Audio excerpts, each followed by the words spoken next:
जी नमस्कार। जय हिंद। कैसे हैं आप सब।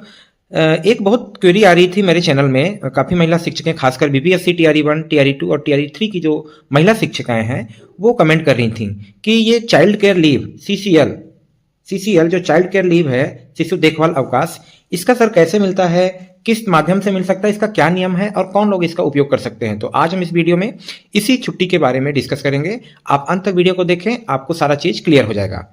अगर वीडियो शुरू करने से पहले एक रिक्वेस्ट ये है कि अगर आप मेरे चैनल पर नए हैं तो चैनल को सब्सक्राइब करके जुड़ जाइए ताकि तमाम तरह की बिहार शिक्षा विभाग से तमाम खबरें आपको सबसे पहले मिल जाएं। तो सबसे पहले इसके क्या नियम हैं वो हम आपको बताते हैं। शिशु देखभाल नियम, जैसा कि आप यहाँ देख सकते हैं, शिशु देखभाल अवकाश नियम 220A। इसमें कुछ प्रावधान है बिहार सरकार के राज्य कर्मियों के लिए, न केवल शिक्षकों के लिए बल्कि पूरे राज्य के अंदर जितने भी राज्य कर्मी हैं सबके लिए, जिनको सीसीएल चाहिए उनके लिए क्या प्रावधान है वो इस वीडियो में हम समझेंगे। तो आप जैसा कि देख सकते हैं, वित्त विभाग की अधिसूचना संख्या 640 दिनांक 19/1/2015 द्वारा बिहार सेवा संहिता 2014 के नियम 220 के बाद नियम 222A का अंतस्थापित, मतलब इसका जो सीसीएल का नियम है ये 220A जो बनाया गया नियम, वो कैसे कैसे बना उसके बारे में ऊपर है। नीचे मुख्य जो बात है, इस नियम के तहत अवयस्क संतान वाली महिला सरकारी कर्मचारी उनकी समस्त सेवा अवधि के दौरान केवल 2 संतानों तक उनकी परीक्षा, बीमारी की दशा में पालन पोषण या देखभाल के लिए 2 वर्ष या 730 दिनों की शिशु देखभाल अवकाश का प्रावधान किया गया। मतलब ऐसी महिलाएं जिनको मुख्य रूप से दो जीवित संतान के लिए मिलता है और 2 बच्चों के लिए 365 एक बच्चे पर मिलता है, कुल मिला के 730 दिनों का मिलता है। अधिकतम 2 वर्ष का अवकाश लिया जा सकता है। फिर क्या है, शिशु देखभाल अवकाश का अधिकार पूर्वक दावा नहीं किया जा सकता। आपको ये पता होगा कि बिहार सरकार के जितने भी कर्मचारी हैं उनको किसी भी प्रकार की छुट्टी लेना उनके अधिकार के अंदर का नहीं आता है। आप अपने अधिकार को नहीं मान सकते कि ये छुट्टी हमारा अधिकार है। किसी भी परिस्थिति में मंजूर करने वाले पदाधिकारी की पूर्वानुमति एवं उचित मंजूरी के बिना कोई कर्मचारी छुट्टी का प्रस्थान नहीं कर सकेगा। मतलब अगर आपके सीनियर्स, आपके अधिकारी, आपके विभाग को आपकी जरूरत है, अगर उन्हें लगेगा कि आपके बिना कार्य में बाधा आ सकता है तो आपको छुट्टी वो नहीं देंगे। अगर आपको छुट्टी नहीं देते हैं तो आप इसका बहिष्कार नहीं कर सकते हैं, ये क्योंकि आपका अधिकार नहीं है। फिर आगे देखते हैं, शिशु देखभाल अवकाश 15 दिनों से कम के लिए मंजूर किया। सबसे बड़ी बात कि कम से कम 15 दिन, अधिक से अधिक 730 दिन तक। फिर अवकाश के दौरान पड़ने वाले राजपत्रित अवकाश, शनिवार और जितने भी अवकाश हैं, संडे, ये सब उसमें काउंट होंगे। शिशु देखभाल अवकाश परीक्षा अवधि के दौरान मंजूर नहीं होगी। एक हमारी महिला शिक्षिका है, उन्होंने कमेंट किया था कि सर क्या हम अभी ले सकते हैं। वो बीपीएससी टीआरई 1 से थी, तो जो टीआरई 1 के हैं जिनके परीक्षा अवधि प्रोबेशन पीरियड खत्म हो गई 2 वर्ष, उनको तो मिलेगा, लेकिन जिनकी परीक्षा अवधि अभी नहीं हुई है जैसे टीआरई 2 टीआरई 3 वाले, उनको ये नहीं मिलेगा। ध्यान रखिए, प्रोबेशन पीरियड में सीसीएल नहीं मिलेगा। शिशु देखभाल अवकाश 1 कैलेंडर वर्ष में 3 बार से अधिक मंजूर नहीं की जा सकती है। आपको 1 साल के अंतर्गत पूरे साल भर में 3 बार आप ले सकते हैं, टुकड़े टुकड़े में अगर लेना चाहे। अगर एक साथ नहीं लेना चाहते तो अधिकतम 3 बार आप ले सकते हैं 1 साल के अंतर्गत।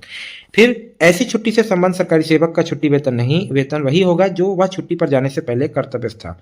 और एक क्वेरी थी कि क्या अगर हम सीसीएल लेते हैं तो हमारा वेतन मिलेगा, तो जी हाँ, सीसीएल के दौरान आपका वेतन, जब आप छुट्टी पर गए थे तो जो आपका वेतन था उसी वेतन के आधार पर आपको आगे भी जब तक आप छुट्टी पर रहेंगे तो आपको वेतन मिलता रहेगा। अगर बीच में आपका वेतन बढ़ोतरी आती है, इंक्रीमेंट का टाइम आता है, तो अगर आप छुट्टी पर हैं तो आपका इंक्रीमेंट नहीं लगेगा, लेकिन जो आप छुट्टी पर जाने पर आपका वेतन था वो आपको मिलता रहेगा। फिर शिशु देखभाल अवकाश अवधि में मूल वेतन, महंगाई भत्ता एवं मकान किराया भत्ता ही देय होगा। परिवहन भत्ता या नियत यात्रा भत्ता भुगतान नहीं किया जा सकता। ये तो कुछ नियम थे जो कि सीसीएल के नियम थे। चाइल्ड केयर लीव को कौन कौन ले सकता है, कैसे कैसे ले सकता है, ये था। अब मैं आगे आपको ये बताना चाहता हूं कि हमारे शिक्षा विभाग के द्वारा कैसे लीव दिया जाता है, उसमें क्या क्या डॉक्यूमेंट लगते हैं वो हम आपको आगे बताते हैं, कौन कौन से डॉक्यूमेंट लगेंगे अप्लाई करने से पूर्व।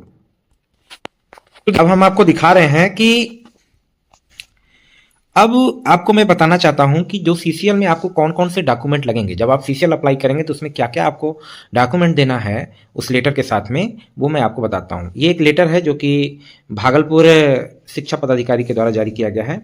वहाँ की एक शिक्षिका हैं जो बीपीएससी टीआरई 1 से सेलेक्टेड हैं, और चूंकि उनका प्रोबेशन पीरियड खत्म हो गया इसलिए वो सीसीएल लेने की पात्र हैं। उन्होंने अप्लाई किया था, तो उनको रिस्पांस में क्या आया है, क्या क्या डॉक्यूमेंट लगेगा उसके बारे में आप इसको पॉज करके देख सकते हैं। मैं अभी आपको खाली क्या क्या लगेगा वही बताऊंगा। तो जैसा कि आप देख सकते हैं, यहाँ पर स्पष्ट रूप से लिखा है कि उपयुक्त विषय अंकित करना है कि ये कोई शिक्षिका है जिनका नाम हाइड हुआ है। विद्यालय अध्यापिका बीपीएससी टीआरई 1 कन्या मध्य विद्यालय सीआरडी सुल्तानगंज भागलपुर के बिना आपसे अग्रसारित कराए 14/12 से शिशु देखभाल छुट्टी पर जाने के लिए अनुमति हेतु अधो हस्ताक्षरित कार्यालय में आवेदन समर्पित किए हैं।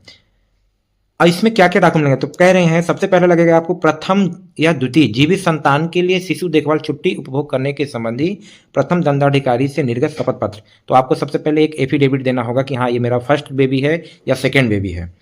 फिर सेकंड क्या लगेगा, बिहार सेवा संहिता के नियम 200 का के आलोक में शिशु देखभाल छुट्टी का नियमानुसार मंजूरी हेतु उक्त विद्यालय अध्यापिका से इस आशय का असैनिक शल्य चिकित्सक सिविल सर्जन के अधीन गठित बोर्ड से निर्गत चिकित्सा प्रमाण पत्र प्रस्तुत कराया जाना अपेक्षित है कि बीमार शिशु की स्थिति ऐसी है कि उनकी मां का व्यक्तिगत रूप से उस पर ध्यान रखना आवश्यक है तथा शिशु के समीप सरकारी सेविका का रहना नितांत जरूरी है।